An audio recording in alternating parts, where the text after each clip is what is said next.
G20 event is the most significant international event since independence. That's what you had said. Why do you think it is the biggest and the most special and fantastic event that India is hosting since independence? Well, in the past, I'm saying in the distant past, it's 1983, even before I joined service in 1984, and that is already distant, we had two major international conferences. One was the Non-Aligned Movement Summit, and the other was the Commonwealth Heads of Government Summit. Both these were big meetings, had a number of heads of state and government. But I think the difference between them and the G20 presidency that we're taking on now is that those were one-off events. I mean, those events were one major meeting in Delhi of these heads of state and government, whereas the G20 has consisted of 200 odd meetings that we've hosted across our country, culminating in a summit in Delhi. And of course, the second difference is that the G20 will bring together the most important countries of the world, the developed economies, and the largest emerging economies. So in a certain sense, the galaxy of leaders that we will host in New Delhi in 2 weeks from now will be unprecedented as far as our history is concerned. Yes, and when India took over the presidency, it happened in the backdrop of two black swan events, COVID-19 pandemic and also an ongoing conflict in Russia-Ukraine. In terms of challenges and opportunities, you had spoken about it when we took charge, and now 10 months into it, are you one of those who will say that all the expectations that you had, India has been able to meet those? Well, our presidency has come at a difficult time internationally. I think there's no doubt about it. The impact of both these black swan events, as you mentioned, have been felt across the world in lowering rates of growth, high inflation.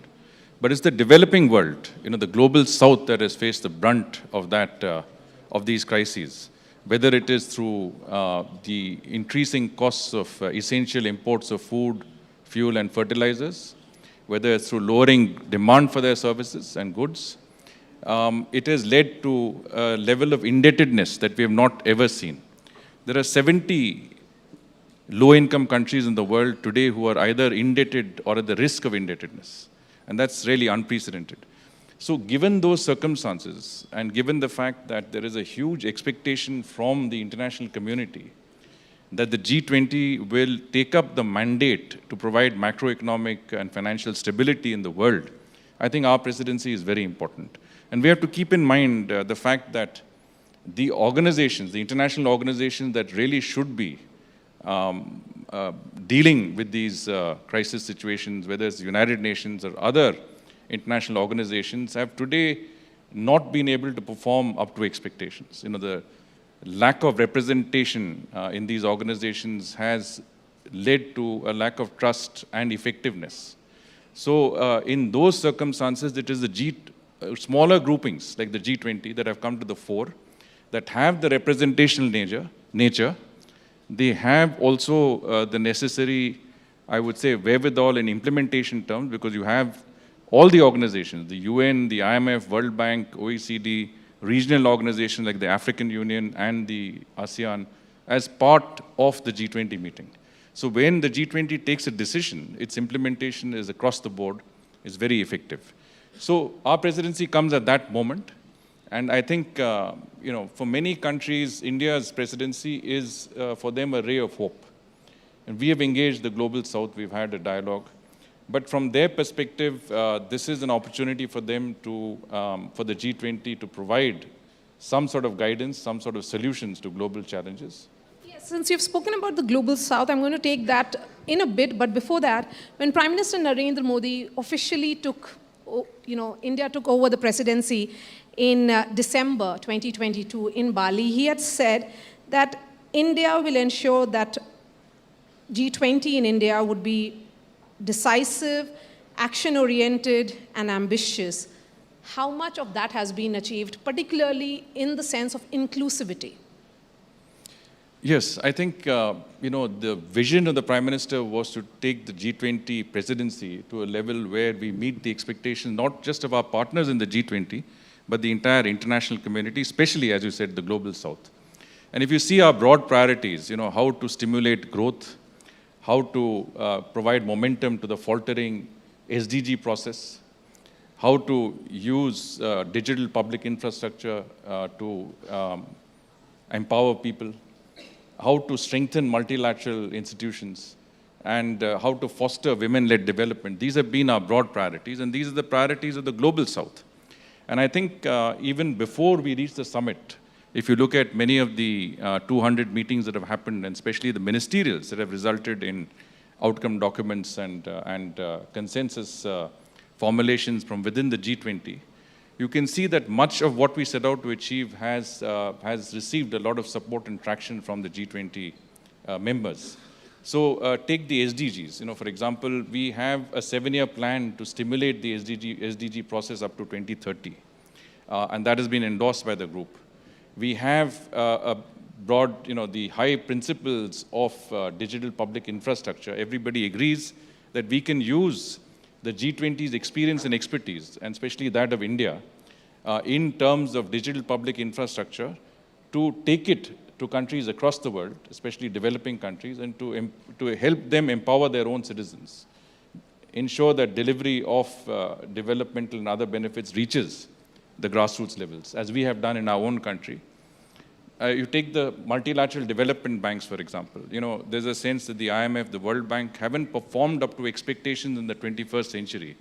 The demands on them in terms of alleviating indebtedness, in terms of providing climate finance, have not been fully met. How can we strengthen their mandate? How can we ensure that there is adequate resource availability for these multilateral institutions to enable them to perform up to expectation? And there, I think, again, we have made some very good progress and success. So there is, whichever sector you take it, wherever the developing world has a certain expectations, I think our presidency has worked to meet those expectations. And of course, as we come closer to the summit, and during the summit, I think you will see a lot more of what we have been able to achieve with our G20 partners in providing or meeting or providing solutions to the global challenges of the day. India is currently the chair of SCO, also G20. We were there at the high table, also at G7 in Hiroshima. India is part of Quad. So has India managed to send that message that, when you use that phrase, ray of hope, it is about those aspirational nations who are revisiting the global order, which was there post-World War II, which has to be, perhaps restructured in the post-COVID world? Well, as I said, we are today in a very divided and polarized geopolitical order. And we are, as a country, I think, in a very fortunate position. And as you mentioned, we straddle that ideological space between North and South and East and West. And we are in a position to deal with our partner countries across the world on issues that are important. And I think if you look at our endeavor, it is always to work towards the larger global common good, or human-centric globalization, as the Prime Minister calls it. And in that endeavor, I think it is important that we, our theme for the G20, One Earth, One Family, One Future, I think really exemplifies our approach towards dealing with the international community, that we need to work together if we are to move successfully to the future. Mankind and the world is to move towards the future. And from that perspective, I think unity is important. Getting countries together is important. And of course, global governance, and that was your question, global governance in terms of getting international organizations that today reflect the requirements of the 21st century, include developing countries, include the African Union, for example. Africa as a continent of 54 countries is not represented in the UN Security Council, which is why India has asked for the African Union to be included as a permanent member of the G20. So all of these efforts, we hope, will result in a more equitable world order, a more representational global governance structure, and one that will enable the international community to face the challenges of tomorrow. I think that's very important. BRICS का भी विस्तार हुआ, 5 से 11 देश total number बढ़ा है. भारत ने बार बार इस बात पर दबाव डाला है कि यूएनएससी का रिप्रेजेंटेशन बढ़ना चाहिए, क्या ये सब उसी डायरेक्शन में जा रहा है और क्या आपको लगता है यूएनएससी भी रिविजिट करेगा अपना जो उनका जो फंक्शन है और जो रोल है एज अ बॉडी, ताकि जो रिप्रेजेंटेशन की आप बात कर रहे हैं, इक्विटेबल ऑर्डर की बात कर रहा है भारत, वो सब दिखे उसमें? तो हमारा जो पोजीशन है कि यूएन सिक्योरिटी काउंसिल में रिप्रेजेंटेशन बढ़ना चाहिए, ख़ास तौर से जो विकासशील देश हैं उनका रिप्रेजेंटेशन सिक्योरिटी काउंसिल और अन्य यूएन और इंटरनेशनल संगठनों में आना चाहिए, वो हम पहले से ही कहते रहे हैं और ब्रिक्स में भी यही चर्चा हुई है।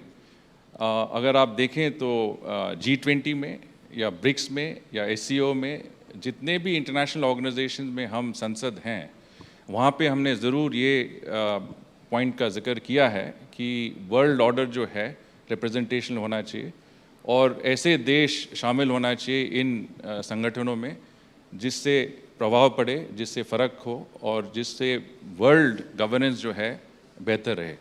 और ब्रिक्स में भी मेरे ख्याल से काफ़ी मतलब हमारे जो पार्टनर्स हैं वो सहमत हैं कि यूएन सिक्योरिटी काउंसिल बढ़ना चाहिए। ज़रूर नुआंसेस में कुछ अंतर होंगे, कुछ विवाद होंगे, पर ख़ास तौर से जनरली आप अगर देखें तो इसके लिए ज़रूर सपोर्ट है अंतर्राष्ट्रीय कम्युनिटी से। ग्लोबल साउथ की चर्चा करते हैं अभी हम। अंतर्राष्ट्रीय स्तर पर भारत ग्लोबल साउथ की आवाज़ बनते जा रहा है। जब ये ग्लोबल साउथ फ्रेज़ बना तो किस किस कंट्रीज़ को ध्यान में रख करके बनाया गया था, और 125 कंट्रीज़ जो बताया जा रहा है उसके हिस्सा हैं, तो आपको क्या लगता है कि ये सबका साथ सबका विकास जो हिंदुस्तान का मॉडल है वही अब अंतर्राष्ट्रीय स्तर पर है? नहीं, बिल्कुल। जब हम ग्लोबल साउथ कहते हैं तो जितने भी विकासशील देश हैं और आपने 125 देशों की बात किया, तो ये ग्लोबल साउथ के प्रतिनिधि हैं और इनके साथ हमारी एक बड़ा अच्छा संपर्क हुआ जब हमने voice of global south summit organise किया था। और ये हमारी G20 अध्यक्षता से पहले हमने किया ताकि इनको हम कंसल्ट करें, इनके विचार हम कंसिडर करें और इनके जो एक्सपेक्टेशंस हैं हमारी प्रेसिडेंसी की वो भी हम मतलब फैक्टर इन करें जब हम हमारे ब्रॉड प्रायोरिटीज़ और हमारे G20 पार्टनर्स के साथ हम एंगेज करेंगे। तो और ये term global south broadly developing countries को ही मतलब डिनोट करते हैं और इसमें हमने देखा है कि ग्लोबल साउथ में काफ़ी मतलब कंसर्न्स हैं कि आज यूक्रेन कॉन्फ्लिक्ट चल रही है, आज इंटरनेशनल कम्युनिटी जो मेन कंट्रीज़ हैं उनका काफ़ी प्रीऑक्यूपेशन किसी और मतलब डायरेक्शन पे है और इनके जो कंसर्न्स हैं जैसे फूड सिक्योरिटी कंसर्न्स है, एनर्जी सिक्योरिटी कंसर्न्स है, इन्फ्लेशन के कंसर्न्स है, तो इसके बारे में कोई मतलब ये इनका महसूस हो रहा है कि ये एरियाज़ में थोड़ा सा निगलेक्ट हुआ है। तो इसमें वो काफ़ी मतलब भारत के ओर देखते हैं कि जब भारत ने अध्यक्षता ली है G20 के, तो G20 एक बॉडी होना चाहिए जिस पे ये जो डिसीशंस हैं कि हम कैसे डील करेंगे ये मुद्दों से, ये डिसीशंस लिया जाए, निर्णय लिया जाए आउटकम ये समिट के टाइम पे। तो आपने पॉइंट्स ऑफ कन्वर्जेंसेस की बात की, जैसे फूड सिक्योरिटी, एनर्जी सिक्योरिटी, क्या ये मुद्दे जो भारत सोचता है बाकी देशों के उनके इंटरेस्ट्स में है, were they the center stage? Were you able to put spotlight on them? So I think all of our discussions in the G20 so far have been exactly on these issues. When you talk about energy security, there's an energy working group that has looked into that. When you talk about food security, then there's an agricultural working group. In fact, अगर आप देखें तो हमारे जो महर्षि initiatives हैं, millets and other ancient grains, तो आज जब क्लाइमेट चेंज की समस्या हो रही है, when there is an entire issue of climate change, people are looking for a superfood. But we have had this superfood for centuries. We have been consuming millets. Other countries have been consuming millets. Millets is a climate-resistant crop. It doesn't need fertilizer or pesticides. It is highly nutritious. And today, this is a crop that we are introducing to the world. 2023 is the International Year of the Millets. And we have said that the Maharishi, campaign, which I think the G20 has endorsed, should be worldwide. We should be looking at solutions to climate change in ways that are unique, ways that go beyond the normal climate action-oriented measures. And I think we have been quite successful. Take lifestyle for environment. The Prime Minister's vision that it should not just be climate actions. It should also be a people-oriented movement. What we are saying is that the world is living far beyond its sustainable levels. The UN Secretary General, when he came to India, said we are living at 1.6 times the level in which we can sustain, a sort of life normally on Earth. And in that context, we have said that there should be sustainable consumption. So lifestyle for environment means every person on this planet, and we have talked about pro-planet people, should be involved in an effort to conserve, to the extent possible, scarce resources of the Earth. So whether it's waste to wealth, whether it's the circular economy, these are all parts of the larger concept of a lifestyle for environment. Again, when you talk about lifestyle for sustainable development, this is what the G20 is also very happy to. And there were several department-specific events, education ministers, agriculture minister, energy security events that were organized. And so let's come to the scalability of this entire event that was held for 10 months, and it will continue, and of course it will be culminating in 2 weeks from now. 56 cities, and from Kashmir to Kanyakumari, many cities you would have traveled for the first time perhaps, Mr. Shringla. Would you say that India has been an outstanding host, Vasudev Kutumbakam, and you would have sent that message to other countries as well? And what makes India, it was like the tourism experience, traveling to each and every part of India. The world saw India differently. And how has this been different from how other countries have had their G20 year? So when we take on a presidency like the G20, and this is the first time we've been president of the G20, so it's an opportunity for us. How do we use this opportunity? First and foremost, I think we try to place our narrative on the global agenda. As a diplomat for a number of decades, all I've done is respond to the initiatives taken by others. Today, we are taking initiatives, whether it's the International Day of Yoga, International Day of Millets, whether you talk about any initiative in the world, a lot of those initiatives come from India. So if you talk about Vasudhaiva Kutumbakam, which also I think is a concept that increasingly is getting traction, is basically working for the global common good, working for the interests of humanity. And from that point of view, we are also looking, in terms of what we can do, Atithi Devo Bhava, welcome your guests, show them your cultural heritage, your cultural diversity, your tourism potential. And if you look at the vision of the Prime Minister, he, in the beginning we said, let's do it in 13 cities, because that is as far as our mind could stretch. But he said, no, let us do it in every state and union territory of India.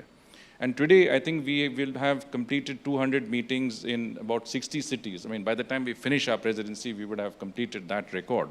60 cities of India have hosted G20 meetings. I think no other country in the G20 has even come close to that record. And what we have done really is taken the G20 to every corner of our country. Every small city and town of our country has welcomed the G20. And as such, we have democratized the G20. Through a Jan Bhagidari mode, we have taken the G20 to the grassroots levels. So every citizen of India today has been a stakeholder and a partner in our G20 process. It is not a remote exercise in the capital, New Delhi. It has involved people across our country. And people have come forward in every way, whether it's the Youth 20, whether it is Women's 20, whether it is Think 20, it's Civil 20. Lakhs and lakhs of our people have come together to support the G20 process.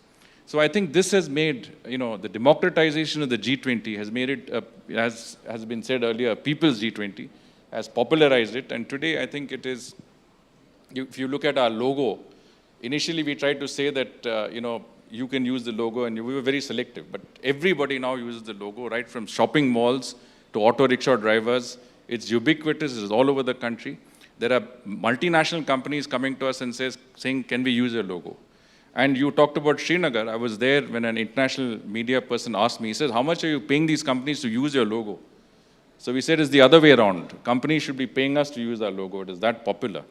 But yes, we have taken it to Srinagar, we have taken it to Itanagar, we have taken it to, Lakshadweep, Diu, and we have taken the G20 to places. And which are the cities that you traveled? Because you have been a career diplomat. where you had not been in the past. And in terms of local economy, the transformation that it saw, the push that it received, besides beautification and the infrastructure push that we saw all over the country. So everywhere you've taken the G20 to, I think there has been a very, very interesting phenomenon. You know, states have come forward, municipalities have come forward, local organizations have come forward and have said, let's present our best face. And as a result, wherever we've taken the G20, we've found a lot of investments in urban infrastructure and urban transformations. If you go to Jodhpur, they've made huge changes in the city. They've, widened pavements, made roads better, built better structures. I'm just giving an example. If you go to Bangalore, you will see the same thing. You go to smaller cities and towns all over the country, including my part of the country, which is Darjeeling and Siliguri. You've seen changes that the states have brought about. You've seen changes that the municipality has brought about. And these changes will go beyond the G20. So if we can take the G20 to places, and it has a lasting impact on cities and towns across India, especially the smaller ones.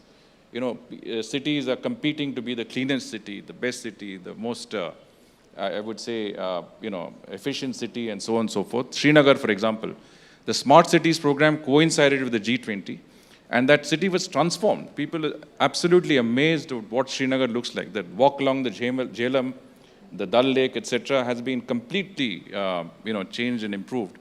And I think as a result, there was a lot of local support, a lot of local traction, saying that why don't you get more events like the G20? The other thing is that many of these cities have never hosted an international event, ever.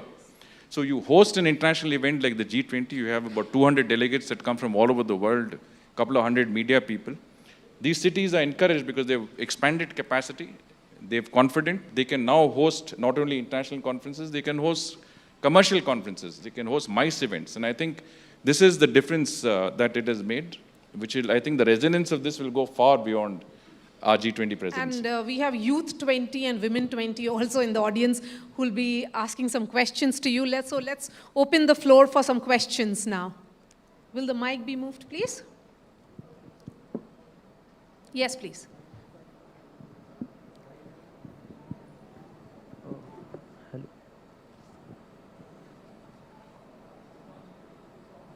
Go ahead. As India have the G20 presidency for the first time, so in the same regard, what is the current status of India as a G20 leader and what are the future possibilities to continue this leadership? Basically, how do you continue with the momentum? Yes, so G20 is, I think, a unique opportunity, and we undoubtedly will have many more opportunities. You see, if you look at the month of December 2022, India was in the position where we were president of 3 international bodies. We were president of the UN Security Council, we were president of the Shanghai Cooperation Organization, which you mentioned, and we were also president of G20. And in a certain sense, you've got the feeling that we have come on to the global high table. And I'm sure that given our leadership, that we have exemplified through our own examples and our own best practices, there will be many other opportunities to lead through example and to lead especially those countries that want to see change for the better, for more development. More questions? Yes, please. Hello, sir. My name is Ishika Sharma. So, sir, my question is, may you please enlighten us that how India is becoming a voice for smaller nations through its G20 presidency? Okay, let's combine that with another question. Yes, please. Go ahead. Pass on the mic. Hello, sir. My name is Surbit Gehlot and I'm from Bennett University. My question to you is, as one of the agenda of India is the multilateral institutions for the 21st century. So what do you mean by that, and why do you think that we need all these organizations? So, I think the two questions are interlinked in a sense that, multilateral institutions have an important impact on the developing world because they have the ability to really make a difference. But today we are saying that these multilateral institutions that have been created in the aftermath of the Second World War, whether it's the United Nations or the Bretton Woods institutions, haven't really come up to the expectations of the world, especially the developing world. And what can we do to change that? And that is where the first question is relevant, is that India is perceived to be the voice of the global south. And we need to factor in, I mean, we ourselves are a developing country, but we have shown through example. I mean, if you take the Jandan Aadhaar, we have shown that we can have 1 billion Aadhaar cards, we can provide bank accounts to 480 million people, we can have the cheapest internet telephony rates in the world, and thereby empower our people through direct benefits transfers. What can we do to help those 3 billion people who don't have identity cards in the world, 1 billion people who don't have bank accounts in the world? How can we help them? And so while the voice of the global south is articulation, we take it to the UN, we take it to the G20, we take it to BRICS. If you saw the PM's message in the BRICS, it was human-centric globalization. That is where we represent the interests of the developing world, which I think today is appreciated across the board. But we also demonstrated through example. India has called for the African Union to be a permanent invitee to the G20. And we have done that because we believe that Africa and countries in the global south should have better representation, whether it's the G20, it's the Security Council, it's any organization that is international and involves international governance, so that you are more effective when you are better represented. And of course, we also want to make that difference through example. In other words, how can we help Africa? We have so many schemes, e-Arogya, e-Vidya Bharati, many schemes that help Africa, many projects, including lines of credit that develop infrastructure, that develop those countries as per their priorities. I mean, we are one country that has never said, we will give you this, this is what you need, and these are the conditions under which we will give you this. We have always said that, what do you want, and how can we help you? And that has been our approach. And so it is not a recent approach, it is an approach that has always existed, but what we have done in recent years is to make it more effective.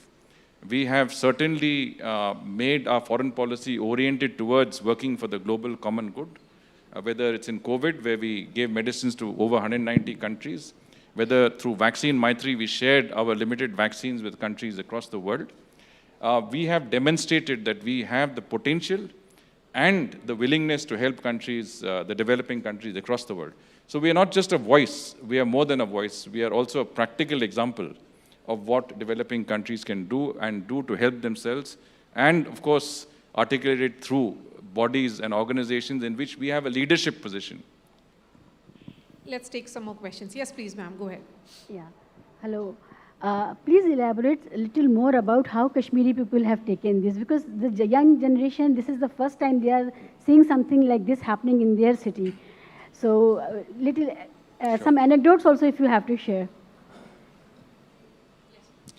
So that's a very interesting question, because I went at least 2 or 3 times, to prepare for that G20 meeting in Srinagar. And what we definitely wanted was that there is a certain amount of not just organization in the meeting that we will host, but also support of the administration, the Union Territory, in organizing the meeting. And as I said, I think it was very coincidental that we had, we accelerated the existing urban transformation programs, including the Smart Cities program.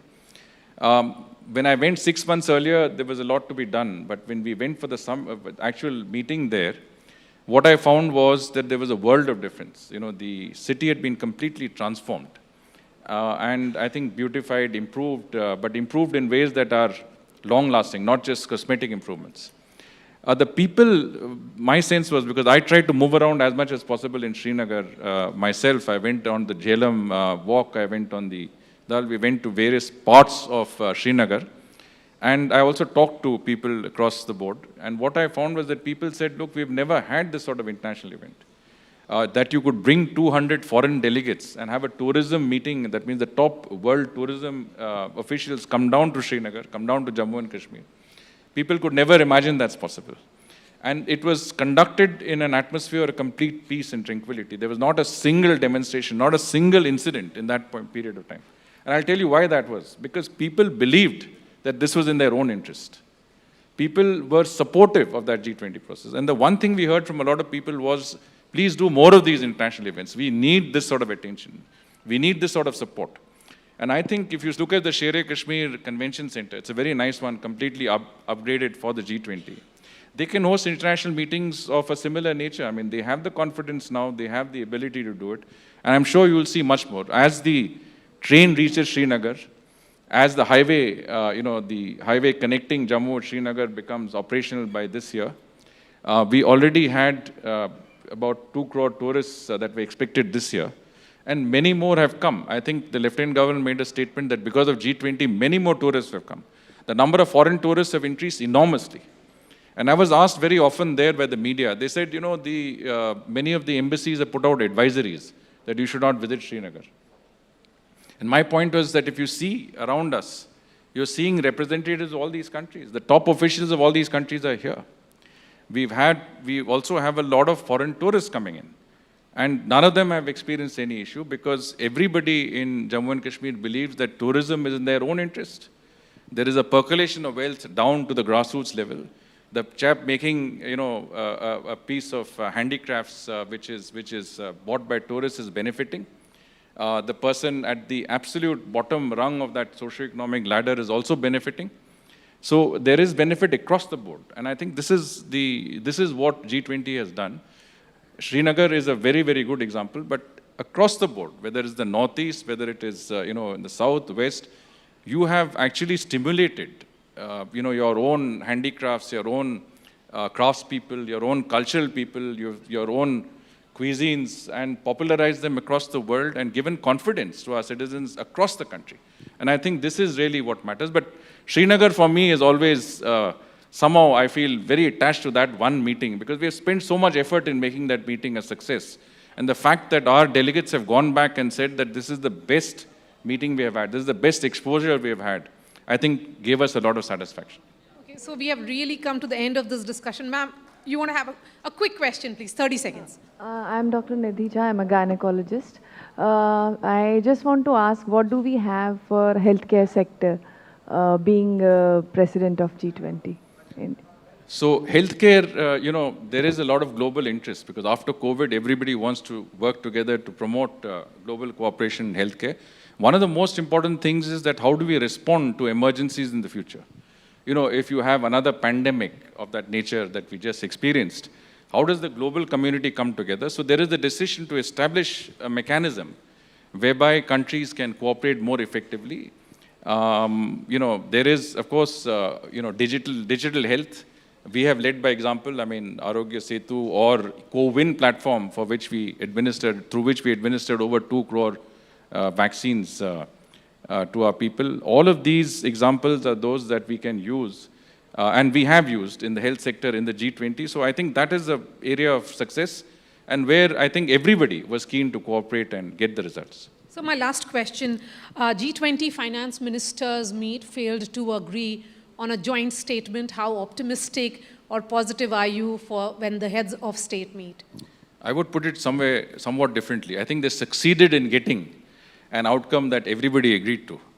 Every paragraph in that statement had been approved by consensus by all delegates in that meeting, except one which pertained to a geopolitical issue over which I think there is still, as I said, vivad abhi bhi hai in between nations that are there. That will take some time to resolve, but otherwise, everybody believes that the reason that we are there in the G20 is larger than just our country's interest. It is a global interest. And if we don't succeed, if the G20 doesn't succeed, we don't succeed. There's a very clear sense. So I think everybody wants to collaborate. Everybody wants to work together to make the G20 a success, not for themselves, but for the entire world, in keeping with Vasudhaiva Kutumbakam. Thank you so much for your time, sir.